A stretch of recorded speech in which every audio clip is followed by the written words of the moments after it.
اللہم صلی علی سیدنا محمد وعلی آل سیدنا محمد وبارک وسلم۔ اذان جب ہوتی ہے تو جنت کے دروازے کھول دیے جاتے ہیں، جنت کے دروازے کھل جاتے ہیں۔ کتنی بڑی فضیلت ہے اذان کی۔ اور افسوس کے ساتھ جب اذان ہوتی ہے ہم مسلمان چپ بھی نہیں ہوتے، خاموش نہیں رہتے، بولتے رہتے ہیں۔ کتنے منٹ کی اذان ہوتی ہے؟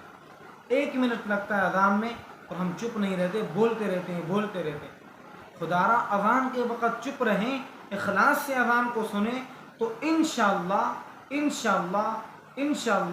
اللہ تبارک و تعالی نماز پڑھنے کی توفیق بھی عطا فرمائیں۔ حضرت انس رضی اللہ تعالیٰ عنہ سے مروی ہے کہ آپ صلی اللہ علیہ وسلم نے فرمایا جب اذان دی جاتی ہے تو جنت کے دروازے کھل جاتے ہیں اور دعائیں قبول ہوتی ہیں۔ حضرت ابن عمر فرماتے ہیں کہ رسول اللہ صلی اللہ علیہ وسلم نے فرمایا 5 اوقات میں جنت کے دروازے کھل جاتے ہیں۔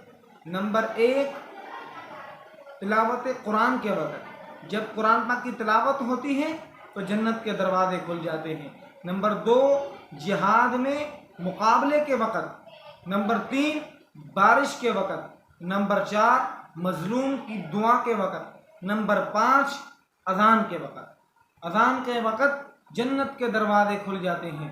اور دوسری حدیث میں فرمان ہے، حضرت انس رضی اللہ تعالیٰ عنہ سے مروی ہے کہ آپ صلی اللہ علیہ وسلم نے فرمایا جب کسی بستی میں اذان دی جاتی ہے تو اللہ عز و جل اس دن اس بستی کو عذاب سے محفوظ فرماتے ہیں۔ کتنی بڑی فضیلت ہو گئی اذان کی کہ جس بستی پہ عذاب ہوتا ہے اور وہاں پر اذان ہو گئی تو اس دن اللہ تبارک و تعالی اس بستی کو عذاب سے محفوظ رکھتے ہیں۔ تو اس لیے چاہیے کہ ہم جب اذان آئے تو خاموش رہیں اور اذان کے جوابات